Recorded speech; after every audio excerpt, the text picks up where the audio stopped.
S ನಾವು 15,000 ಇತ್ತು ನಮ್ಮ ಲೆಕ್ಕ. ಬೇರೆಯವ್ರದ್ದು 3-4 ಸಾವಿರ ಇತ್ತು, ನಮ್ಮದು 15 ಇತ್ತು. ಅಂತಿಮವಾಗಿ 22,000ರಿಂದ ಕಾಂಗ್ರೆಸ್ ಮೇಲೆ ಜನ ಇನ್ನೂ ಪ್ರೀತಿ ಇದ್ದಾರೆ. ನಮ್ಮ ಮಾಡಿರುವಂಥ ಕೆಲಸ ಗ್ಯಾರಂಟಿ ಇವೆಲ್ಲ ಕೇಳಿದೆ ಅಂತ ಅರ್ಥ. ಈ ಎಷ್ಟು ಲೀಡ್ ಆಗಲಿಕ್ಕೆ ನಿಮ್ಮ ಹಿಂದೆ ಫಾರ್ಮುಲಾ ಅಲ್ಲಿ ವರ್ಕೌಟ್ ಆಯ್ತು ಸರ್. ವರ್ಕೌಟ್ ಆಯಿತು. ಇದು ಸಿಗ್ಗಾಂವ್ ಹೆಂಗೆ ಯಾವ ರೀತಿ ಆಗಿತ್ತು ಅಲ್ಲಿ ಅದಕ್ಕಿಂತ ಹೆಚ್ಚು ವಿಶೇಷ ಆಗಿದೆ. ಇದೇ ಫಾರ್ಮುಲಾ ನಾವು ಎಲ್ಲ ಹಂತಗಳಲ್ಲಿ ಮಾಡಿದ್ರೆ ಕಾಂಗ್ರೆಸ್ ಖಂಡಿತವಾಗಿ ಗಟ್ಟಿ ಆಗ್ತೈತಿ, ಬಲಶಾಲಿ ಆಗ್ತದೆ. ದಕ್ಷಿಣ ಕ್ಷೇತ್ರದಲ್ಲಿ ಯಾಕೋ ಆಗಲಿಲ್ಲ ಸರ್ ಅದು. ದಕ್ಷಿಣ ನಮ್ಮ ಒಳ ಜಗಳಿಂದ ಆಯಿತು. ಇಲ್ಲಂದ್ರೆ ಅಲ್ಲೂ ನಾವು 20,000ರಿಂದ ಬರ್ತಿದ್ದೀವಿ. ನಮ್ಮ ಒಳ ಜಗಳಿಂದ ನಮ್ಮಲ್ಲಿರುವಂಥ ಸಮಸ್ಯೆಗಳಿಂದ ನಾವು ಅಲ್ಲಿ ಹಿನ್ನಡೆ ಆಗಿದೆ, ಅದ್ರ ಗೆದ್ದಿದ್ದೀವಿ ಅಂತಿಮವಾಗಿ. ಕಾಂಗ್ರೆಸ್ ಒಂದು ರೀತಿ ಎಚ್ಚರಿಕೆ ಗಂಟೆ ಸರ್. SDPI ನಿಮ್ಮ ಮತಗುಟ್ಟಿಗೆ ಲಗ್ಗೆ ಹಾಕಿ. ಕರೆಕ್ಟ್, ನೀವು ಹೇಳಿದಂಗೆ ಭಾಳಷ್ಟು ಅದೊಂದೇ ಅಲ್ಲ, SDPI ಎಲ್ಲ ಬೇರೆ ಬೇರೆ ಫ್ಯಾಕ್ಟ್ರಿ ಕೂಡ ನಾವು ಗಮನಿಸಬೇಕಾದ ಭಾಳ ಅವಶ್ಯಕತೆ ಇದೆ. ಯಾಕಂದರೆ ಐಯಿಂದ 85ರಷ್ಟು ಮತಗಳಿದ್ದು ಸರ್. ಐಯಿಂದ ಮತಗಳೇ ಕೈ ತಪ್ಪಿವೆ ನಿಮಗೆ. ನಮ್ಮ ಓಟು BJP ಇದೆ, BJP ಓಟು ಕಾಂಗ್ರೆಸ್ಗೆ ಬಂದಿದೆ. ಎರಡೂ ಆಗಿದೆ ಇಲ್ಲಿ, ಎರಡೂ ಪ್ರಯೋಗ ಆಗಿದೆ. ಅಲ್ಲ, ಆಡಳಿತ ಯಂತ್ರನೇ ದುರ್ಬಳಕೆ ಮಾಡ್ಕೊಂಡಿದೆ ಕಾಂಗ್ರೆಸ್ ಅನ್ನೋಂಥದ್ದು ಆರೋಪ ಸರ್. ಅಂಥದ್ದು ಏನು ಮಾಡಿದ್ದಾರೆ?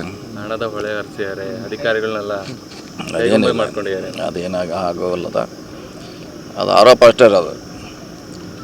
ಸೊ ಅಂಥ ಯಾವುದೇ ಘಟನೆಗಳು ಆಗಿಲ್ಲ, ಆರೋಪ ಮಾಡಿದ್ದಾರೆ ಅಷ್ಟೇ. BJP ಆರೋಪ ಮಾಡ್ತಿರೋದು ಬೂತ್ ಮುಂದೆನೇ ದುಡ್ಡು ಹಂಚಿದ್ರು ಕೂಡ ಆಡಳಿತಾಧಿಕಾರಿ ಯಾರಾದರೂ ಅಂದರೆ ಚುನಾವಣಾಧಿಕಾರಿಗಳೇನು ಮಾಡಿಲ್ಲ, ಆ್ಯಕ್ಷನ್ ತೊಗೊಂಡಿಲ್ಲ. ಇಲ್ಲ, ಮಾಡಬೇಕಿತ್ತು, ಆ ಸಂದರ್ಭದಲ್ಲಿ ಮಾಡಬೇಕಿತ್ತಲ್ಲ. ಅದು ಸಂಬಂಧಪಟ್ಟ ಅಧಿಕಾರಿಗಳ ಥರ ಹೇಳಬೇಕಿತ್ತು. ಸೊ ಮಾಡಿದ್ರೆ ಮಾಡ್ತಿದ್ರು. ಈಗ ಆಗಿ ಮುಗಿದು ಹೋಗಿದ್ರು, ಅದ್ರ ಬಗ್ಗೆ ಏನು ಚರ್ಚೆ ಮಾಡಿ ಅನ್ನೋ ಅವಶ್ಯಕ. ಅಂದರೆ ಇಲ್ಲಿ ದಾವಣಗೆರೆ ದಕ್ಷಿಣ ಕ್ಷೇತ್ರದಲ್ಲಿ ವಿಶೇಷವಾಗಿ ನಾವು ದುಡ್ಡು ಕೊಟ್ಟರೆ ಓಟ್ ಹಾಕಕ್ಕೆ ಬರ್ತೀವಿ ಅಂತ ಕೆಲವೊಂದಿಷ್ಟು ಜನ ಮಾತಾಡೋದು ವಿಡಿಯೋಗಳು ವೈರಲ್. ಎಲ್ಲ ನಮ್ಗೆ ಇರ್ತಾರೆ, ಒಂದು ಕಾನ್ಸ್ಟಿಟ್ಯೂನ್ಸಿಯಲ್ಲಿ ಒಂದು ರಾಜ್ಯದಲ್ಲಿ ಎಲ್ಲ ನಮ್ಗೆ ಇರ್ತಾರೆ. ಎಲ್ಲರನ್ನೂ ಬ್ಯಾಲೆನ್ಸ್ ಮಾಡೋದೇ ರಾಜಕೀಯ. ಮೊನ್ನೆ ಸಿದ್ದರಾಮಯ್ಯ ಹೇಳಿದ್ರು ಸರ್, 5 ವರ್ಷ ನಾನೇ CM ಆಗಿರ್ತೀನಿ, 5 ವರ್ಷ ಅಧಿಕಾರದಲ್ಲಿ ಇರುತ್ತೆ, ಅದೇ 5 ವರ್ಷ ನಾನೇ ಇರ್ತೀನಿ ಅನ್ನೋ ಅಂತ ಅವ್ರು ಹೇಳಿದ್ದಾರೆ. ಅವ್ರಿಗೆ ಸಂಬಂಧಪಟ್ಟದ್ದು ಅವ್ರು ಹೇಳಿದ್ದಾರೆ. ಸೊ ಅದು CM ಅವ್ರಿಗೆ ಅನಿಸ್ತದೆ ಅಷ್ಟೇ. ಅವ್ರ ಲೆವೆಲಲ್ಲಿ ಹೇಳಿದ್ದಾರೆ. ಅದ್ರ ನಾವು ಪ್ರತಿಕ್ರಿಯೆ ಕೊಡ್ಲಿಕ್ಕೆ ಆಗೋಲ್ಲ. ಯಾಕಂದರೆ ಇವಾಗ ಕುರ್ಚಿ ಕಿಟ್ಟೋದು ಸಾಕಷ್ಟು ನಡೀತಿದೆ ಸರ್. ಇದೆ, ಗೊಂದಲ ಇದೆ, ಬಗೆಹರಿಸಲಿಕ್ಕೆ ಶಾರ್ಟ್ಲಿ ಸಭೆ ಆಗ್ಬೋದು ಡೆಲ್ಲಿಯಲ್ಲಿ. ನಾವು ನಿರೀಕ್ಷೆಯಲ್ಲಿ ಇದ್ರೆ ಬೇಗ ಆಗ್ಬೇಕಂತ. ಪಂಚರಾಜ್ಯ ಚುನಾವಣೆ ನಂತರ ಆಗುತ್ತೆ ಅಂತ ಅದೇ ಗೊತ್ತಿಲ್ಲ, ಯಾರು ಆಗ್ತಾರೆ ಬಿಡ್ತಾರೆ, ಅದು ವಿಷಯ ಬೇರೆ.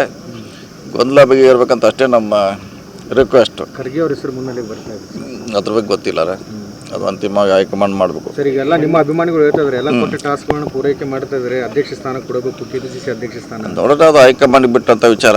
ಕಾದ್ ನೋಡೋಣ, ಇನ್ನೂ ಟೈಮ್ ಇದೆ ಅದಕ್ಕೆ.